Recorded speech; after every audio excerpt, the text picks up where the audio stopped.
ರಾಷ್ಟ್ರ ಸಂವಿಧಾನಕ್ಕೆ ನೀನೆ ಶಿಲ್ಪಿಯು, ನೀನೆ ಕಲಿಸಿಕೊಟ್ಟೆ ಸಮಾನತೆಯನ್ನು. ನಿನ್ನ ಲೇಖನಿಯ ಬರಹ ದೇಶ ಖರ್ಚನೆ, ಒಂದು ಒಂದು ಮಾತು ಕೂಡ ಭೀಮ ಗರ್ಜನೆ.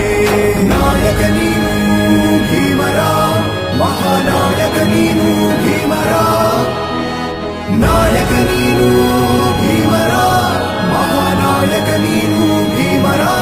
ನೊಂದ ಜನರಿಗೆ